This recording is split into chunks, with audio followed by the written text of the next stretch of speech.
ನಮಸ್ಕಾರ, ಶುಭೋದಯ ಪ್ರೀತಿಯ ವೀಕ್ಷಕರೆಲ್ಲರಿಗೂ ಸಂಕಲ್ಪ ಸಿದ್ಧಿ ಕಾರ್ಯಕ್ರಮಕ್ಕೆ ಆತ್ಮೀಯ ಪ್ರೀತಿಯ ಸ್ವಾಗತ ಹೇಳ್ತಾ ಇರೋದು ನಾನು Anusha. So first time channel ವೀಕ್ಷಿಸ್ತಿದ್ದೀರಾ ಅಂದರೆ ಈಗಲೇ ಚಾನಲ್ನ ಸಬ್ಸ್ಕ್ರೈಬ್ ಮಾಡಿ, ನಮ್ಮ ವಿಡಿಯೋಸ್ನ ಲೈಕ್ ಮಾಡಿ. ಇನ್ನು ಇದೇ ಸೆಪ್ಟೆಂಬರ್ 14ನೇ ತಾರೀಕು ಕುಬೇರ ಸಭೆ ಕಾರ್ಯಕ್ರಮ ನಡೀತಾ ಇದೆ. ಗುರುಗಳ ಒಂದು ಸಾರಥ್ಯದಲ್ಲಿ ವಿಶೇಷವಾಗಿರುವಂಥ ಕಾರ್ಯಕ್ರಮ.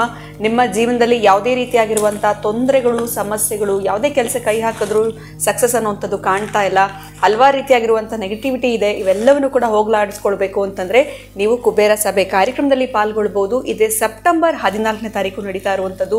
ಎಲ್ಲಿ ಬರಬೇಕು, ಹೇಗೆ ಬರಬೇಕು, ಇದೆಲ್ಲದ್ರ ಬಗ್ಗೆ ನಿಮಗೆ ಹೆಚ್ಚಿನ ಮಾಹಿತಿ ಬೇಕು ಅಂತಂದರೆ ಸ್ಕ್ರೀನ್ ಮೇಲೆ ಬರ್ತಿರುವಂಥ ನಂಬರ್ಸ್ಗೆ ನೀವು ನೇರವಾಗಿ ಕಾಲ್ ಮಾಡ್ಬೋದು.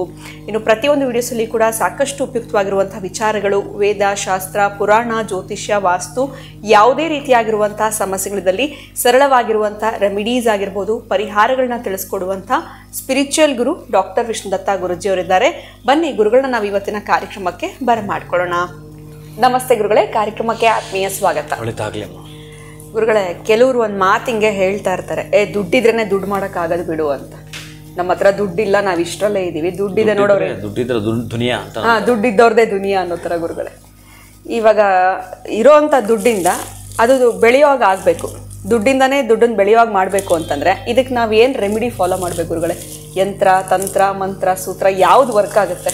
ಒಟ್ನಲ್ಲಿ ನಮಗೆ ದುಡ್ಡಿನ ಟಾಪಿಕ್ಕು ಅಂದಾಗ ಎಲ್ರಿಗೂ ಕಿವಿ ಒಂಥರ ಚುರುಕಾಗತ್ತೆ. ಒಟ್ನಲ್ಲಿ ಇರೋ ದುಡ್ಡಿಂದನೇ ಏನಾದರೂ ಮಾಡಬೇಕು ಗುರು ಅನ್ನೋ ಥರ ಆಗ್ಬಿಟ್ಟಿದ್ದಾರೆ ಪ್ರತಿಯೊಬ್ಬರು ಅಂತ ಹೇಳ್ಬೋದು. ಸೊ ದುಡ್ಡಿನ ಬೆಳಿಬೇಕು ಅಂದರೆ ಏನು ಮಾಡಬೇಕು ಗುರುಗಳು? ಈಗ ಒಂದು ಪದ ಬಳಸಿದ್ರು, ತುಂಬ ಚೆನ್ನಾಗಿತ್ತು, ಸೂತ್ರ ಅಂತ. ಇದು ಕರೆಕ್ಟ್ ಇದಕ್ಕೆ. ಅಂದರೆ ಯಂತ್ರ, ಮಂತ್ರ, ತಂತ್ರ, ಸೂತ್ರ ಅಂದ್ರಲ್ಲ, ಇದಕ್ಕೆ ಯಂತ್ರ, ಮಂತ್ರ, ತಂತ್ರ ಅಲ್ಲ, ಸೂತ್ರನೇ ಬಳಸಬೇಕು. ಓಂ ವಿಶ್ವಸ್ಮೈ ನಮಃ. ಪ್ರೀತಿಯ ಬಂಧುಗಳೇ, ಇದು ಹೇಗೆ ಅಂದರೆ, ನೀವು ಮಲಗಿದ್ರೂ ದುಡ್ಡು ದುಡಿಯುತ್ತೆ, ನೀವು ಮಲಗಿದ್ರೂ ಈ ದುಡ್ಡು ದುಡಿಯುತ್ತೆ ಅನ್ನೋದು ನಾನೇನು ಹೇಳ್ಕೊಡ್ಬೇಕಾಗಿಲ್ಲ, ನಿಮಗೆಲ್ಲ ಗೊತ್ತಿದೆ. ಒಟ್ಟಾರೆ ಇಲ್ಲಿ ಸ್ವಲ್ಪ ನೀವು ಆ ಸ್ಟ್ರಗಲ್ ಅನುಭವಿಸಿದ್ದರೆ, ನಾನು ಹೇಳ್ತಿರೋದು ನಿಮ್ಮ ಒಂದು ಬಾರ್ಡರ್ ಲೈನ್, ನಿಮ್ಮ ಕೆಪಾಸಿಟಿ, ನಿಮ್ಮ ಯೋಗ್ಯತೆಗೆ ತಕ್ಕದಾಗಿರತಕ್ಕಂತಹದ್ದನ್ನು ಬಾರ್ಡ್ರನ್ನು ಹಾಕ್ಕೊಂಡು ಇಲ್ಲಿ ನೀವು ಮಾಡಲೇಬೇಕಾಗಿರೋವಂಥದ್ದು ಬಹಳ ಮುಖ್ಯವಾಗಿ. ಏನೇನೋ ಮಾಡಿರ್ತೀರಿ, ಎಲ್ಲ ಗೊತ್ತಿರುತ್ತೆ ನಿಮಗೆ, ಆದರೂ ಫೇಲ್ ಆಗ್ತಾ ಇದ್ದೀರಿ ಅಂತಂದರೆ ಯಾರು ಯಾವುದನ್ನು ಮಾಡಿದರೆ ಗೊತ್ತಿಲ್ಲ. ಒಟ್ಟಾರೆ ಇದು ಒಂದನ್ನು ನೀವು ಪ್ರಯತ್ನ ಪಟ್ಟು ನೋಡಿ. ಈ ಶೇರ್ಸಲ್ಲಿ 2003-4 ಏನಾದರೂ ಅಥವಾ 5ರಲ್ಲಿ, 2004-5 ಅಂದ್ಕೊಳ್ಳೋಣ, ನೀವೇನಾದರೂ ಒಂದು 200 ರೂಪಾಯಿಗಳ ಶೇರನ್ನು ಖರೀದಿ ಮಾಡಿದ್ದರೆ, ಬೈ ಮಾಡಿಬಿಟ್ಟಿದ್ದರೆ, ಈಗ 2023, 24, 25 ಈ ವರ್ಷಗಳಲ್ಲಿ ಏನಾದರೂ ಅದನ್ನು ಗಮನಿಸಿದರೆ ನಿಮಗೆ ಗೊತ್ತಿರೋವಂಥದ್ದು ಇದೆಲ್ಲ ಕೂಡ ನಿಧಾನಕ್ಕೆ ತಿಳ್ಕೊಳ್ಳೋಕ್ಕೆ ಪ್ರಯತ್ನ ಪಡಿ. ನಾನು ಕೇಳ್ತಾ ಇರೋದು ಕೇವಲ 200 ರೂಗಳನ್ನು ನೀವು ಶೇರಲ್ಲಿ ಇನ್ವೆಸ್ಟ್ಮೆಂಟ್ ಮಾಡಿದ್ದರೆ, ಯಾವುದ್ರಲ್ಲಿ ಇನ್ಫೋಸಿಸಲ್ಲೋ ಎಕ್ಸೆಟ್ರಾ ಯಾವುದೋ ಒಂದರಲ್ಲಿ, ಟಾಟಾನಲ್ಲೋ ಯಾವುದೋ ಒಂದರಲ್ಲಿ ನೀವು ಇನ್ವೆಸ್ಟ್ಮೆಂಟ್ ಮಾಡಿಬಿಟ್ಟಿದ್ದರೆ ಅದರ ವ್ಯಾಲ್ಯೂ ಇವತ್ತು 15-17 ಕೋಟಿ ತನಕ ಬರುತ್ತೆ. ಏನು ಕಳ್ಕೊಳ್ತೀರಿ ನೀವು? ಅದನ್ನೇ ಅವತ್ತು ಹಾಕಿ ನೀವು ಬಿಟ್ಬಿಟ್ರೆ ದುಡ್ಡಿಂದಲೇ ದುಡ್ಡನ್ನು ಪಡೆಯೋದು ಹೇಗೆ ಅಂತಂದರೆ, ಆ ದುಡ್ಡು ದುಡಿಯೋದು ಹೇಗೆ ಅಂತಂದರೆ, ಈ ತರಹದ್ದು ಬಹಳ ಬಹಳ ಬಹಳ ಇದ್ದಾವೆ. ನೀವು ಸ್ವಲ್ಪ ಇಣಿಕೆ ನೋಡಬೇಕು. ಈಗಂತೂ ನಿಮಗೆ ಎಲ್ಲ ರೀತಿಯ ಅನುಕೂಲಗಳಿದ್ದಾವೆ. ಈಗೆಲ್ಲ ಮೊದಲೆಲ್ಲ ಕಷ್ಟ ಆಯ್ತಿದ್ದಕ್ಕೆ, ಈಗ ನೀವೆಲ್ಲದರಲ್ಲೂ ಕೂಡ ಮೊಬೈಲಲ್ಲೇ ತಿಳ್ಕೊಳ್ತೀರಿ, ನೋಡಿದ್ದು ಎಲ್ಲ ಆನ್ಲೈನಲ್ಲೇ ಮಾಡ್ಕೊಳ್ಬೋದು. ಈಗ ಎಲ್ಲ ಚೆನ್ನಾಗಿದೆ. ಹೀಗೆ ನೀವೇನಾದರೂ ಒಂದು ಬಿಸ್ನೆಸ್ ಮಾಡಬೇಕಾದ್ರೆ ಸ್ವಲ್ಪ ಧೈರ್ಯನೂ ಬೇಕಾಗ್ತದೆ. ಹಣವನ್ನು ಹೂಡಿಕೆ ಮಾಡಬೇಕಾದ್ರೆ ಅದು ಹೇಗೆ ಅಂತಂದರೆ, ಈ ಭಯ ಅನ್ನೋದಿದೆಯಲ್ಲ, ಈ ಭಯ ಅನ್ನೋದು ಚಪ್ಪಲಿಗೆ ಚುಚ್ಚಿದ ಮುಳ್ಳಿದ್ದಾಗೆ. ಆ ಚಪ್ಪಲಿಗೆ ಮುಳ್ಳು ಚುಚ್ಚಿದೆ, ನಿಮ್ಮ ಕಾಲಿಗೂ ಸಣ್ಣದಾಗಿ ಚುಚ್ಚುತ್ತಾ ಇದೆ. ಅದನ್ನು ಕಿತ್ತು ಒಗೆದಿಲ್ಲ ಅಂದರೆ ನೀವು ನಡೆಯೋಕ್ಕೆ ಆಗಲ್ಲ. ಈ ಭಯ ಅನ್ನೋದನ್ನು ಕಿತ್ತು ಒಗೆದು ನೀವು ನಡೆದರೆ ಮಾತ್ರ ಸಾಧ್ಯ ಇರುತ್ತೆ. ನಿಮ್ಮ ಇನ್ವೆಸ್ಟ್ಮೆಂಟಲ್ಲೂ ಕೂಡ ಈಗ ನೋಡಿ, ಈ ಗುಜರಾತಲ್ಲಿ ನೀವು ಗುಜರಾತಲ್ಲಿ ಏನಾದರೂ ಜಾಬ್ ಮಾಡ್ತೀರಂದರೆ ಅವ್ರ ಮುಖ ನೋಡ್ತಾರೆ, ಅರೆ ಇವನು ಜಾಬ್ ಮಾಡ್ತಾನ. ಗುಜರಾತಲ್ಲಿ ಏನಾದರೂ ಜಾಬ್ ಮಾಡ್ತೀನಿ ಅಂದರೆ ನಕ್ಕು ಬಿಡ್ತಾರೆ ಎಲ್ಲ ಬಿಸ್ನೆಸ್ ಮ್ಯಾನ್ಗಳಲ್ಲಿ. ಬಿಸ್ನೆಸ್ ನೀವು ಆ ಬಿಸ್ನೆಸ್ಸನ್ನು ಭದ್ರ ಕೋಟೆ ಒಳಗಡೆ ಇಣಿಕೆ ನೋಡಬೇಕು. ನಿಮಗೆ ಯಾವುದು ಆಗುತ್ತೆಯೋ ಅದು ನೋಡಬೇಕು. ಈಗ ನನ್ನಲ್ಲಿ ಬಹಳಷ್ಟು ಜನ ಈ ಶೇರಲ್ಲಿ ಮಾಡುವಂಥವ್ರು ಕೂಡ ಬಂದಿರ್ತಾರೆ. ಅವ್ರಿಗೆ ಸಂಬಂಧಪಟ್ಟ ಲಗ್ನದ್ದು, ರಾಶಿಯದ್ದು ಹೋರಾ ಟೈಮಿಂಗ್ಸನ್ನು ಅಚ್ಚೊತ್ತದ ಕೊಟ್ಟಿರ್ತೇನೆ. ಅದು ಮಾಡ್ಕೊಳ್ಳೇಬೇಕು ಅವ್ರು ಅಲ್ಲಿಂದ ಚೆನ್ನಾಗಿ ಆ ಟ್ರೇಡಿಂಗಲ್ಲಿ ಬೆಳಿಬೇಕು. ಅದಕ್ಕೆ ಕ್ಲಾಸು ಸೆಮಿನಾರ್ಗಳು ಕಂಡಕ್ಟ್ ಮಾಡ್ತೀರಿ ನೀವು, ಎಲ್ಲವೂ ಸಿಗುತ್ತೆ ನಿಮಗೆ. ಆಮೇಲೆ ಇನ್ನೂ ಒಂದು ಮಾತನ್ನು ಎಚ್ಚರಿಸಿ ಹೇಳೋದಾದರೆ, ಈ ಬ್ಯಾಂಕ್ಗಳಲ್ಲಿ ಈ ಫಿಕ್ಸೆಡ್ ಡೆಪಾಸಿಟ್ ಮಾಡ್ತಾರೆ. ಇದು ಪ್ರೀತಿಯ ಬಂಧುಗಳೇ ಚೆನ್ನಾಗಿ ಕೇಳಿಸ್ಕೊಳ್ಳಿ. ಸಣ್ಣ ಅಮೌಂಟು 1 ಲಕ್ಷ ಆದರೂ ಕೂಡ ನೀವು ಬ್ಯಾಂಕಲ್ಲಿ ಹೋಗಿ ವಿಚಾರಿಸಿ, ಅಪ್ಪ ನನ್ನ ಹತ್ರ ಒಂದಷ್ಟು ಹಣ ಇದೆ ಕಣ, ಒಂದು 50,000 1 ಲಕ್ಷ ಇದೆ, ಇದನ್ನು ಫಿಕ್ಸೆಡ್ ಡೆಪಾಸಿಟ್ ಮಾಡ್ತೀನಿ, ನನಗೆ ಎಮರ್ಜೆನ್ಸಿ ರೂಪದಲ್ಲಿ ಬರಬೇಕಿದು ಅಂತಂದ್ರೆ ಅವ್ರಿಗೆ ಅದಕ್ಕೊಂದು ಕೆಲವು ಸೂತ್ರಗಳು ಕೊಡ್ತಾರೆ. ಈ ಸೂತ್ರಗಳನ್ನ ಪಾಲಿಸಿ. ಇನ್ನು ನೀವು ದುಡಿಯೋದ್ರಲ್ಲೇ ಆ ಫಿಕ್ಸೆಡ್ ಡೆಪಾಸಿಟ್ಗೆ ಈ ಆಟೋ ಡಿಬಿಟ್ ಆಗಿಬಿಡುತ್ತೆ. ತಿಂಗಳಿಗೊಂದು 5,000 10,000 ಅದು ಹಾಕ್ತಾ ಇದ್ದರೆ ಅದು ಕೂಡ ಸೇವ್ ಆಗ್ತಾ ಇರುತ್ತೆ. ಎಲ್ಲಿ ಸೇವ್ ಆಗ್ತಾ ಇರುತ್ತೆ? ಅದು ನೀವು ಫಿಕ್ಸೆಡ್ ಡೆಪಾಸಿಟಲ್ಲಿ ಹೋಗಿ ಸೇವ್ ಆಗುತ್ತೆ. ಅದು ಈ ಥರ ಒಂದೇ ಸಲ ಮಾಡಬೇಕು ಅಂತ ಏನಿಲ್ಲ. ಇಲ್ಲಿ 10 ಲಕ್ಷ 20 ಲಕ್ಷ ಹೀಗೇ ಆ ಸೇವಿಂಗ್ಸು ಅವ್ರಿಗೆ ಯಾರಿಗೋ ತಿಂಗಳಿಗೆ ರೆಂಟ್ ಬರುತ್ತಂತೆ ಒಂದಿಷ್ಟು, ಇವ್ರಿಗೆ ಯಾರಿಗೋ ಅವ್ರು ಆಸ್ತಿ ಅವ್ರಿಗೆಲ್ಲ ಅದು ಬರುತ್ತೆ ರೀ. ನಮಗೆ ಯಾವುದೋ ರೆಂಟ್ ಬರೋದಿಲ್ಲ ಅಂತಂದ್ರೂ ಕೂಡ ನೀವು ಕೊನೆಯ ಪಕ್ಷ ನಿಮಗೆ ತಿಂಗಳಿಗೆ ಬ್ಯಾಂಕನ್ನು ರೆಂಟ್ ರೂಪದಲ್ಲಿ ಕೊಡ್ತಾ ಬರ್ತಾನೆ. ಆ ಖರ್ಚುಗಳಿಗೆ ಅಷ್ಟು ನೀವು ದುಡಿತಾನೇ ಇದ್ದೀರಂತೂ ಒಟ್ಟಾರೆ ಒಂದು 10,000 5,000 ಅಥವಾ 3,000 ತಿಂಗಳಿಗೆ ಸೇವ್ ಆಗ್ತಾ ಬಂದರೆ ಅದು ಆ ಒಂದು ಫಿಕ್ಸೆಡ್ ರೂಪದಲ್ಲಿ ಕನ್ವರ್ಟ್ ಆಗುತ್ತೆ. ಈ ತರಹದ್ದು ನೀವು ಬ್ಯಾಂಕ್ ಅವ್ರನ್ನ ಕರೆದು ಕೇಳಿ. ಆಮೇಲೆ ಇನ್ನೂ ಇದರಲ್ಲಿ ಸಾಕಷ್ಟಿದ್ದಾವೆ, ಬಹಳ ಇದ್ದಾವೆ. ಒಂದು 20 ರೂಪಾಯಿದು ಇದರ ಒಳಗಡೆ ನೀವು ಹೋದರೆ ಅವ್ರು ಹೇಳ್ತಾರೆ, ಕೆಲವೊಂದು ಅವರು ಹೇಳೋದಿಲ್ಲ, ನೀವು ಕೇಳಿದ್ರೆ ಮಾತ್ರ ಹೇಳ್ತಾರೆ. ಈ ಪೇ ಟು ಫರ್ಗೆಟ್ ಮನಿ ಅಂತ ಏನೋ ಇದೆ.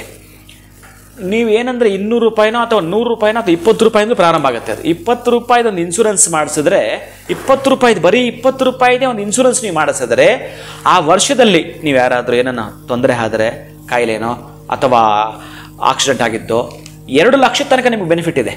ಹೋದರೆ ಆ ವರ್ಷದ 20 ಹೋಗುತ್ತೆ, ಬಂದರೆ ನಿಮಗೆ ಇನ್ಕಮ್ ಬರುತ್ತೆ. ಈ ಥರದ್ದು ಬಹಳ ಆಪ್ಷನ್ ಇದೆ. ನೀವು ಹಣದಿಂದ ಹಣವನ್ನೇ ದುಡಿಬೇಕು ಅಂತಂದರೆ, ಈಗ ನಮಗೊಂದು 2 ಲಕ್ಷ ಬೇಕು ಆಸ್ಪತ್ರೆಗೆ ಅಂದರೆ ನಿಮ್ಮ ಹತ್ರ ಅಷ್ಟು ಹಣ ಇಲ್ಲ, ದಿಢೀರ್ ಅಂತ ಸಿಗುತ್ತೆ. 20 ರೂಗಳನ್ನು ನೀವು ಇನ್ವೆಸ್ಟ್ಮೆಂಟ್ ಮಾಡಿದ್ರೆ ನಿಮಗೆ 2 ಲಕ್ಷ ತನಕ ಕನ್ವರ್ಟ್ ಆಗುತ್ತೆ ಅಂತ ದುಡ್ದಂಗಲ್ವೇನೋ ಅದು. ಹೀಗೆ ನಾನು ಈ ಫಿಕ್ಸೆಡ್ ಡೆಪಾಸಿಟಲ್ಲಿ ಯಾಕೆ ಹೇಳ್ತೆ, ಅದರಲ್ಲೂ ಕೂಡ ನೀವೇನಾದರೂ ಮತ್ತೆ ಗುರುಗಳ ಫಿಕ್ಸ್ ಮಾಡಿಬಿಟ್ರೆ ನಮಗೆ ಅವಶ್ಯಕತೆ ಕೊಡ್ತಾರೆ ಇಲ್ವೋ? ಖಂಡಿತ ಕೊಡ್ತಾರೆ. ಅದರಲ್ಲಿ 3 ಆಪ್ಷನ್ ಇದೆ. ಆ 3 ಆಪ್ಷನ್ ಕೂಡ ನೀವು ಬ್ಯಾಂಕಲ್ಲಿ ಕೇಳಿ. ಆ ಮೂಲಕ ನಿಮಗೆ ಯಾವಾಗ ಅದು ಅವಶ್ಯಕತೆ ಇದೆಯೋ ಅದಕ್ಕೊಂದು ಡಿಮ್ಯಾಂಡ್ ಡ್ರಾಫ್ಟ್ ಅಂತ ಏನೋ ಹಾಕ್ತಾರೆ. ಅದರ ಒಳಗಡೆ 100ಕ್ಕೆ 100 ಓಡಿನೋ ಡಿಮ್ಯಾಂಡ್ ಡ್ರಾಫ್ಟಲ್ಲಿ ಯಾವುದ್ರೆಲ್ಲ ಕೊಡ್ತಾರೆ. ಅದರಲ್ಲಿ ನಿಮ್ಮ ಹಣ ಎಕ್ಕಚ್ಚಿತ್ತು ನೀವು ಪಡ್ಕೊಳ್ಬೋದು. ಆಮೇಲೆ ಇನ್ನೊಂದು ಅದರಲ್ಲಿದೆ, ಅದಕ್ಕೆ ನೀವೇನಾದರೂ ಎಮರ್ಜೆನ್ಸಿಯಿಂದ ತೆಗೆದು ಬಿಟ್ಟರೆ ಇಷ್ಟೊಂದು ಕಟ್ಟಾಗುತ್ತೆ. ಅದರಲ್ಲಿ ಇನ್ನೊಂದು ಏನೋ ಭಾಗಶಃ ಇದೆ, ಅದನ್ನೆಲ್ಲ ತಿಳ್ಕೊಂಡ್ರೆ ಅದು ಕೂಡ ಕಟ್ಟಾಗಲ್ಲ. ಇಷ್ಟೆಲ್ಲ ಒಳಿತುಗಳಿದ್ದಾವೆ, ಮಾಡಿಕೊಳ್ಳೋಂಥವರಿಗೆ ಬೇಕಾದಷ್ಟಿದ್ದಾವೆ. ನಾನು ಬಿಸ್ನೆಸ್ ಮಾಡಬೇಕು, ಆಮೇಲೆ ಸ್ಯಾಲ್ರಿ ಪರ್ಸನ್ ಪಾಪ ಅವನದೇ ಆಗಿರ್ತಕ್ಕಂತಹ ದೊಡ್ಡ ಮಟ್ಟದ ಹಣ ದುಡಿಕೆ ಬರಲ್ಲ. ಸ್ಯಾಲ್ರಿ ಮೇಲೆ ಡಿಪೆಂಡ್ ಆಗಿರ್ತಾರೆ. ಅದೊಂದು ಮನೆಗೆ ಅಷ್ಟು ಖರ್ಚಾಗಬೇಕು, ಇನ್ನೊಂದು ಯಾವುದಕ್ಕೊಂದಷ್ಟು ಸೇವಿಂಗ್ಸ್ ಆಗುವಂಥದ್ದು, ಮತ್ತೊಂದು ಎತ್ತಿಟ್ಕೊಂಡಿರ್ತಾರೆ ಯಾವಾಗ ಏನಕ್ಕಾದರೂ ಆಪತ್ತು ಕಾಲಕ್ಕೆ ಬೇಕಾಗತ್ತೆ ಅಂತ. ಇದರ ಮಧ್ಯೆ ಸಣ್ಣದೊಂದು ಈ ರೀತಿ ಫಿಕ್ಸೆಡ್ ಮಾಡ್ತಿರೋ ಬ್ಯಾಂಕ್ಗಳಲ್ಲಿ ಒಟ್ಟಾರೆ ಎಲ್ಲ ರೀತಿಯಲ್ಲೂ ನಿಮಗೆ ಒಂದಷ್ಟು ಅನುಕೂಲಗಳಾಗಲಿ ಅಂತ ನಾನು ಇದನ್ನು ಯಾಕೆ ಹೇಳ್ತೀನಿ ಅಂತಂದರೆ, ಒಮ್ಮೆ ನೀವೇನಾದರೂ ನಾನೀಗ ಹೇಳಿದೆ 20 ರೂಗಳದೊಂದು ಇನ್ಶೂರೆನ್ಸ್ ಮಾಡಿಸಿಕೊಂಡರೇ 2 ಲಕ್ಷ ತನಕ ನಿಮಗೆ ಅದು ಸೇಫ್ ಝೋನಲ್ಲಿ ಇಟ್ಟಿರುತ್ತೆ ಅಂತಂದರೆ, ಹೋದರೆ ಆ ವರ್ಷದ ನಿಮಗೆ 20 ರೂಪಾಯಿ ಅಥವಾ 200 ರೂಪಾಯಿ ಹೋಗುತ್ತೆ. ಹೋದರೆ ಬಂದರೆ ಆಪತ್ತು ಬಂದರೆ ಕಷ್ಟಕ್ಕಾಗತ್ತೆ, ನಿಮ್ಗೆ ಕಷ್ಟಕ್ಕಾಯ್ತಲ್ಲ.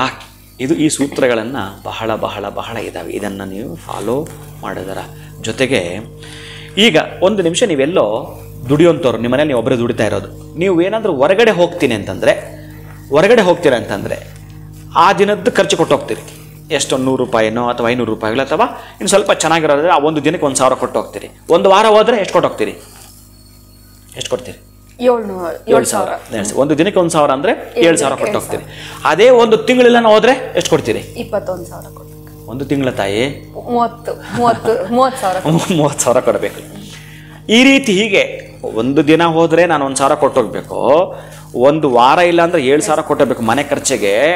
ಪಾಪ ಇಲ್ಲಿ 2 ಇದ್ದಾವೆ ಬಹಳ ಮುಖ್ಯವಾಗಿರ್ತಕ್ಕಂತಹದ್ದು, ಬಹಳ ಮುಖ್ಯವಾಗಿರೋ ಘಟ್ಟ ಇದು. ಚೆನ್ನಾಗಿ ನೆನಪಿಟ್ಕೊಳ್ಳಿ ಪ್ರೀತಿಯ ಬಂಧುಗಳೇ. ಈ economic value and emotional value ಅಂತ 2 ಇದ್ದಾವೆ ಇಲ್ಲಿ. ಈ ಎಕನಾಮಿಕ್ ವ್ಯಾಲ್ಯೂ ಇದೆಯಲ್ಲ, ಎಮೋಷನಲ್ ವ್ಯಾಲ್ಯೂ ಅಂತಂದರೆ ನಿಮ್ಮಷ್ಟು ಪ್ರೀತಿ ಮಾಡೋರು, ನಿಮ್ಮಷ್ಟು ಪ್ರೇಮದಿಂದ ನೋಡಿಕೊಳ್ಳೋ ನಿಮ್ಮ ಕುಟುಂಬದವನ್ನ ಯಾರೂ ಇರಲ್ಲ, ಅದು ಏನೂ ಮಾಡಲಿಕ್ಕೆ ಸಾಧ್ಯ ಇಲ್ಲ. ಈ ಎಕನಾಮಿಕ್ ವ್ಯಾಲ್ಯೂ ಅಂತಂದರೆ ಎಲ್ಲಿಂದ ಎಲ್ಲಿಗೆ ಅಂತಂದರೆ, ನೀವೇನಾದರೂ ಒಂದು ವಾರ ಇಲ್ಲ ಅಂತಂದರೆ ಒಂದಷ್ಟು ಹಣ ಕೊಡ್ತೀರಿ, ಮಾಡ್ಕೊಳ್ತಿರ್ತಾರೆ ಪಾಪ ನಿಮ್ಮ ಕುಟುಂಬದವರಿಗೆ, ಅದು ರಕ್ಷಣೆ ಆಯಿತು, ನೀವು ಬರೋ ತನಕ ನಡೀತಿರುತ್ತೆ. ಒಂದು ತಿಂಗಳು ನೀವೆಲ್ಲ ಟ್ರಿಪ್ ಹೋದ್ರಿ, ಆವಾಗಲೂ ಒಂದು 30,000 ಒಂದು 40,000 ಕೊಟ್ಟು ಹೋಗಿ ಅದರಲ್ಲಿ ಮ್ಯಾನೇಜ್ ಮಾಡ್ಕೊಳ್ತಿರ್ತಾರೆ. ಪರ್ಮನೆಂಟಾಗಿ ನೀವು ಹೊರಟೋದ್ರಿ, ಕತೆ ಏನು? ಪರ್ಮನೆಂಟಾಗಿ ನೀವು ಹೊರಟ್ರೆ ಅಲ್ಲಿಗೆ ತಿಂಗಳಿಗೆ 30 ಲೆಕ್ಕ ಹಾಕು, ಅವರು 100 ವರ್ಷಕ್ಕೆ ಇಷ್ಟನ್ನು ನೀನು ಇನ್ಶೂರೆನ್ಸ್ ಮಾಡಿಟ್ಟಿರು. ನಿನ್ನ ಸಂಬಳಕ್ಕೋ ನಿನ್ನ ಒಂದು ಆದಾಯದ ಪರಿಧಿನಲ್ಲೋ ಬೇಕಾದಷ್ಟಿದ್ದಾವೆ, ಇದರಲ್ಲಿ ಬೇಕಾದಷ್ಟು ದುಡಿಲಿಕ್ಕೆ ಮಾರ್ಗಗಳಿದ್ದಾವೆ. ಅದಕ್ಕೆ ಸ್ವಲ್ಪ ನೀವು ಏನಾದರೂ ಸರಿಯೇ ಆ ರಕ್ಷಣಾತ್ಮಕ ಕವಚಗಳನ್ನು ಏನು ಹೇಳ್ತಾನೋ ಆ ಇನ್ಶೂರೆನ್ಸ್ಗಳನ್ನು ದಯವಿಟ್ಟು ಮಾಡಿ. ಪ್ರತಿ ದಿನಕ್ಕೂ ಕೂಡ ನೀವು ಚೆನ್ನಾಗಿ ಗಮನಿಸಲೇಬೇಕು ಕೆಲವೊಂದು ವಿಷಯಗಳೆಲ್ಲ ಕೂಡ. ಈಗ ನೋಡಿ, ಹೂ ಮಾರಾಟ ಮಾಡ್ತಾಳಲ್ಲ ಒಬ್ಬಾಕೆ, ಆ ಹೂ ಮಾರಾಟ ಮಾಡುವವಳು ಹೂವು ಮುಡ್ದೇ ಇರಲ್ಲ, ನೋಡಿ ಹೂವನ್ನೇ ಮುಡಿದಿರಲ್ಲ. ನಮ್ಮ ಮುಂದಿರ್ತಕ್ಕಂಥ ನಾವು ಸರಿಯಾಗಿ ಗಮನಿಸಲ್ಲ, ಇದೇ ಮೇಜರ್. ಇದು ಬಹಳ ಗಮನಿಸ್ಬೇಕು ನಾವು. ಆಮೇಲೆ ಯಾರೋ ಒಬ್ಬ ಮೆಕ್ಯಾನಿಕ್ಕು, ಅವನ ಹತ್ರ ಒಳ್ಳೆ ಕಾರ್ಯ ಇರಲ್ಲ, ನೋಡಿದಿರಲ್ಲ, ಒಳ್ಳೆ ಕಾರ್ ರಿಪೇರಿ ಮಾಡ್ತಾನವ. ನಿಮ್ಮ ಮುಂದಿರುವ ಸವಾಲುಗಳನ್ನು ಒಮ್ಮೆ ಗಮನಿಸಿ. ಈಗ ವಿಷಯಕ್ಕೆ ಬರ್ತೇನೆ. ಒಂದು ಲೋಟ ನೀರು ತಗೊಂಡು, ಅದು ಟ್ರಾನ್ಸ್ಪರೆಂಟ್ ಇರಬೇಕು. ಒಂದು ಲೋಟ ನೀರು ತೆಗೆದುಕೊಂಡು ನಿಮ್ಮ ಹತ್ರ ಇರೋ 200 ರೂಪಾಯಿ ನೋಟೋ ಅಥವಾ 500 ರೂಪಾಯಿಗಳ ನೋಟೋ ಅದಕ್ಕೆ ಸುತ್ತು ಬಿಡಿ. ಅದಕ್ಕೆ ಸುತ್ತು ಹಿಂಗೆ ಹಿಡ್ಕೊಳ್ಳಿ. ಹಾಗೆ ಹಿಡ್ಕೊಂಡು ನೋಟು ನೀರನ್ನು ಒಳಗಡೆಯಿಂದ ನೋಡಿದ್ರೂ ಕಾಣಬೇಕು, ಆಚೆ ಕಾಣಬೇಕು. ಗ್ಲಾಸಿನ ಗಾಜಿನ ಲೋಟ ಅಪ್ಪ, ನೀರು ಹಾಕಿ ಅಪ್ಪ, ಅದಕ್ಕೆ ಮೇಲೆ ನೋಟ್ ಹಿಡ್ಕೊಂಡು ಒಂದು ಅಫರ್ಮೇಷನ್ ನೀವು ಮಾಡ್ತಕ್ಕಂತಹದ್ದು. ಹೇಗೆ ಅಂತಂದರೆ, ಈ ನೀರಿಗೆ ಒಂದು ಮಂತ್ರ ಇದೆ. ಮಂತ್ರ ಹೇಳಿ ತಗೊಂಡಾಗ ಅದು ಔಷಧವಾಗಿ ಕನ್ವರ್ಟ್ ಆಗುತ್ತೆ. ಮಂತ್ರ ಹೇಳಿ ಮಾಡಿದಾಗ ಅದು ಅಮೃತವಾಗಿ ಕನ್ವರ್ಟ್ ಆಗುತ್ತೆ. ಪ್ರತಿಯೊಂದು ಇದಕ್ಕಂತೂ ಕೂಡ ವೇದ ಬಹಳಷ್ಟು ಮಾತಾಡುತ್ತೆ. ವೇದ ಮೀನ್ಸ್ ಜ್ಞಾನ. ನಿಮ್ಮ ಜ್ಞಾನದಲ್ಲಿ ನೀವು ಮಾತಾಡಿಕೊಳ್ಳಿ. ನನಗೆ ಈ ಹಣ ಅತ್ಯಂತ ಅಭಿವೃದ್ಧಿಯನ್ನು ಕಾಣಬೇಕು, ನಾನು ಮಾಡೋ ವ್ಯಾಪಾರದಲ್ಲಿ, ನಾನು ಮಾಡ್ತಕ್ಕಂತಹ ಕ್ಷೇತ್ರದಲ್ಲಿ ಈ ತರಹದ್ದವರು ಅಂತೂ ತುಂಬ ಚೆನ್ನಾಗಿ ವ್ಯಾಪಾರ ಮಾಡ್ತಿದ್ದಾರೆ. ಅವ್ರಿಗೆ ಜ್ಞಾಪಕ ಮಾಡ್ಕೊಳ್ಳಿ. ಅವರ 2ರಷ್ಟು, ಅವರ ಮತ್ತಷ್ಟು, ಅವರ ಇನ್ನಷ್ಟು ಹಣ ನನಗೆ ಶೇಖರಣೆ ಆಗಬೇಕು. ನನ್ನ ಪ್ರಾರ್ಥನೆ ಇದೆ.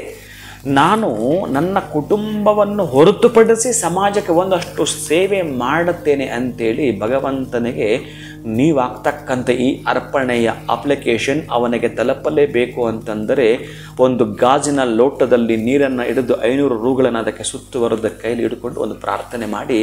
ಅಪ್ಪಿತಪ್ಪಿಯೂ ಕೂಡ ಇದನ್ನು ಮತ್ತೊಬ್ಬರು ಕೂಡ ನೋಡಬಾರದು. ಕೆಲವೊಂದು ಗುಪ್ತಗಳು ಮಾತಾಡ್ತವೆ. ನೀವು ಸ್ನಾನ ಮಾಡುವಾಗ ಹೇಗೆ ಡೋರ್ ಹಾಕ್ಕೊಂಡು ಸ್ನಾನ ಮಾಡ್ತೀರೋ, ಇದು ಕೂಡ ಅಷ್ಟೇ. ಮತ್ತಷ್ಟು ನಿಮ್ಮನ್ನು ಒಂದು ಲೆವೆಲ್ಗೆ ತೊಗೊಂಡು ಹೋಗಬೇಕು ಅಂತಂದರೆ ಇನ್ನನ್ನು ಏನು ಹೇಳೋದು ಬೇಡ. ವಿಶ್ವಕ್ಕೆ ಕೃತಜ್ಞತೆಗಳು. ಬಂದಿಲ್ಲ ಅದ್ಯಾಕೆ ಹೇಳ್ತೀರಿ? ಬಂದೇ ಇಲ್ಲ, ಬಂದ ಮೇಲೆ ಹೇಳಿ,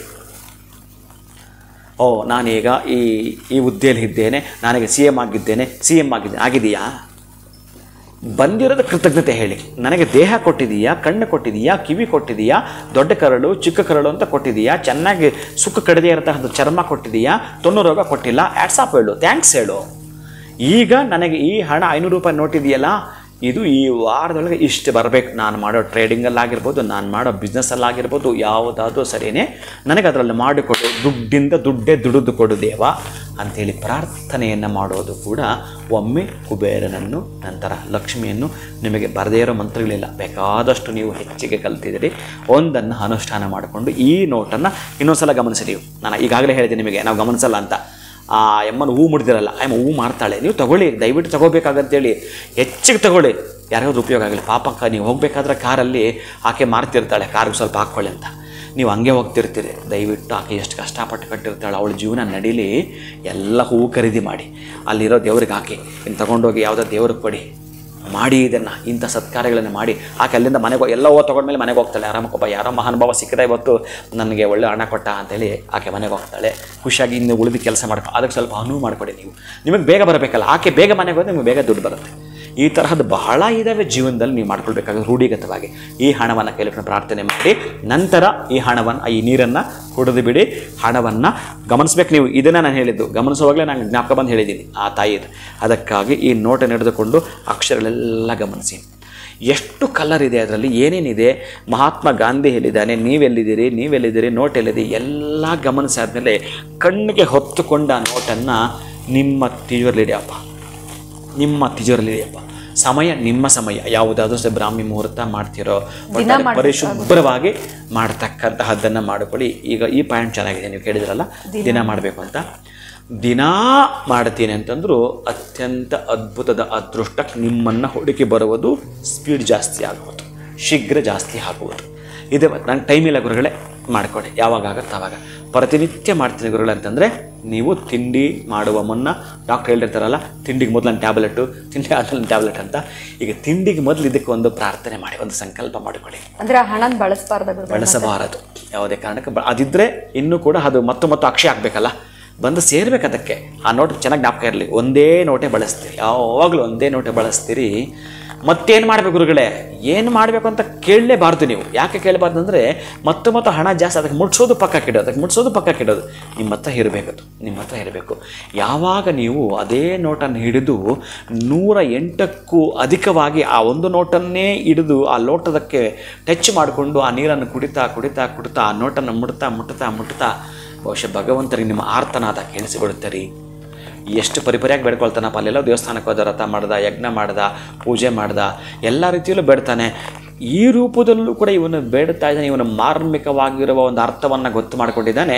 ಇವನಿಗೆ ಆರ್ಥಿಕ ಅಭಿವೃದ್ಧಿಯನ್ನು ಮಾಡಿಕೊಡ್ಲೇಬೇಕು ಅಂತ ಲಕ್ಷ್ಮಿಯೂ ಕುಬೇರನು ಮನೆಗೆ ಬರ್ತಾರೆ ಶೀಘ್ರವಾಗಿ. ಈ ತರಹದ್ದನ್ನು ಯಥೇಚ್ಛವಾಗಿ ನಾನು ಈ ಕುಬೇರ ಸಭೆಯಲ್ಲಿ ಬಂದಾಗ ಇನ್ಸ್ಟಾಲ್ ಮಾಡೋ ಮುಖಾಂತರ ಯಾಕೆ ಇದನ್ನು ಹೇಳ್ತೀನಿ ಅಂತಂದರೆ, ಅವರವರಿಗೆ ಯಾವುದಿರುತ್ತೋ ಆ ಸಂಖ್ಯೆಯ ಆ ನೋಟನ್ನು ಹೇಳಿ ಮಾಡ್ಕೊಂಡು ಕೆಲವು ಉದ್ದೇಶಗಳಿರ್ತವೆ. ಎಲ್ರಿಗೂ ಇದನ್ನು ಹೇಳೋಕ್ಕೆ ಬರಲ್ಲ. ನಾನು ಅದಕ್ಕೆ ಇದಕ್ಕೆ ಯೂನಿವರ್ಸಲ್ ಆಗಿ ಎಲ್ರಿಗೂ ಹೇಳಿರ್ತೀನಿ, ಗುರುಗಳೇ ನಾನು ಮಾಡಿದೆ, ನನಗೆ ಆಗಲಿಲ್ಲ ಅಂತಾರೆ. ಇನ್ನು ಕೆಲವರಿಗೆ ಆಗಲ್ಲ, ಕೆಲವ್ರಿಗೆ ಆಗುತ್ತೆ, ಕೆಲವ್ರಿಗೆ ಆಗಲ್ಲ. ಈ ಮೆಡಿಸಿನ್ ಇರ್ತಕ್ಕಂಥ ಪದ್ಧತಿನ ಹಾಗೆ ಅವರ ಬ್ಲಡ್ ಗ್ರೂಪಿಗೆ ಸಂಬಂಧಪಟ್ಟ ಮೆಡಿಸಿನ್ ಕೂಡ ಬೇಗ ಕ್ಯೂರ್ ಆಗುತ್ತೆ. ಈಗ ನೀವು ಡೋಲು ಹಾಕ್ಕೊಂಡಾಗ ಆಗಬಹುದು, ಆಗದೇನೂ ಇರಬಹುದು. ಎಲ್ಲರಿಗೂ ಕೂಡ ತಲೆನೋವು ಕೊಟ್ಬಿಟ್ಟು ನಿನಗೆ ಬಂದಿರತಕ್ಕಂಥದ್ದು ಅದು ಯಾವ ತಲೆನೋವು ಗೊತ್ತಿಲ್ವಲ್ಲ, ಯಾವುದೋ ಮೈಗ್ರೇನ್ ಆಗಿದ್ರೆ ಬಗ್ಗಲ್ಲ ಟ್ಯಾಬ್ಲೆಟ್ಗೆ. ಅದಕ್ಕಾಗಿ ಈ ಪ್ರಯತ್ನ ನೀವು ಮಾಡ್ತಾ ಬನ್ನಿ, ಸಕ್ಸಸ್ 100ಕ್ಕೆ 100. ದುಡ್ಡೇ ದೊಡೆಯುತ್ತೆ ನನ್ನ ಬಂಧುಗಳೇ. ಖಂಡಿತ ಗುರುಗಳೇ. ಸೊ ಇದು ನಮ್ಮೆಲ್ಲರಿಗೂ ಕೂಡ ತುಂಬ ಇಷ್ಟ ಆಗುವಂಥ ಸಬ್ಜೆಕ್ಟು. ದುಡ್ಡಿಂದ ದುಡ್ಡನ್ನು ಹೇಗೆ ಬೆಳೆಸಬೇಕು ಅನ್ನೋದಕ್ಕೆ ಇದಕ್ಕೆ ಯಂತ್ರ ಮಂತ್ರ ತಂತ್ರ ಆಗೋದಿಲ್ಲ, ಸೂತ್ರನೇ ಸೆಟ್ ಆಗೋದು ಇದಕ್ಕೆ ಅಂತ ಹೇಳಿದ್ರಿ. ಜೊತೆಗೆ ಇನ್ನೊಂದು ಮಾತು ಹೇಳಿದ್ರಿ, ಎಕನಾಮಿಕ್ ವ್ಯಾಲ್ಯೂ ಮತ್ತು ಎಮೋಷನ್ ವ್ಯಾಲ್ಯೂ ಅಂತ. ಬಹಳ ಚೆನ್ನಾಗಿತ್ತು ನೀವು ಹೇಳಿದಂಥದ್ದು. ಜೊತೆಗೆ ಇನ್ಶೂರೆನ್ಸ್ ಅನ್ನುವಂಥದ್ದು ನಮ್ಮ ಲೈಫಲ್ಲಿ ಹೆಂಗೆ ಹೆಲ್ಪ್ ಆಗುತ್ತೆ. ಇನ್ನು ಆ ಒಂದು ನೋಟು, ಅದಕ್ಕೂ ಕೂಡ ಹೆಚ್ಚು ಖರ್ಚು ಮಾಡುವಂಥ ಅವಶ್ಯಕತೆ ಇಲ್ಲ. ನಾವಿರೋ ಜಾಗದಲ್ಲೇ ಕೂತು ಆ ಒಂದು ಗ್ಲಾಸಿಂದ ನಾವು ಆ ನೋಟನ್ನು ನೋಡಿ ಹೇಗೆ ಅದನ್ನು ಪ್ರತಿದಿನ ಮಾಡೋದ್ರಿಂದ ದುಡ್ಡು ಬೆಳೆಯುತ್ತೆ ಅನ್ನೋ ಒಂದು ಕ್ರಿಯೆಯನ್ನು ಕೂಡ ನಮಗೆ ತಿಳಿಸ್ಕೊಟ್ಟಿದ್ದೀರಾ. ಇಷ್ಟೆಲ್ಲ ಅದ್ಭುತ ಮಾಹಿತಿ ನಮಗೆ ತಿಳಿಸ್ಕೊಟ್ಟಿದ್ದಕ್ಕೆ ವೀಕ್ಷಕರ ಪರವಾಗಿ ಕೂಡ ತಮಗೆ ಧನ್ಯವಾದಗಳು ಗುರುಗಳೇ. ನಮಸ್ಕಾರ. ಹರೇ ಶ್ರೀನಿವಾಸ. ಸೊ ಪ್ರತಿಯೊಬ್ಬರಿಗೂ ಒಂದು ಆಸೆ ಇರುತ್ತೆ, ದುಡ್ಡು ಬೆಳಿಬೇಕಪ್ಪ, ಹೇಗಾದರೂ ಮಾಡಿ ಅನ್ನೋರು ಆಸೆ ಪಡ್ತಾ ಇದ್ದೀರಾ ನೀವು ಅಂತಂದರೆ, ಗುರುಗಳು ಇವತ್ತು ತಿಳಿಸ್ಕೊಟ್ಟಿರುವಂಥ ಈ ರೆಮಿಡಿಯನ್ನು, ಈ ಸೂತ್ರವನ್ನು ನೀವು ಫಾಲೋ ಮಾಡೋದ್ರಿಂದ ಖಂಡಿತ ದುಡ್ಡನ್ನು ಬೆಳೆಸೋದಕ್ಕೆ ಸಾಧ್ಯ ಆಗುತ್ತೆ. ನಮಸ್ಕಾರ.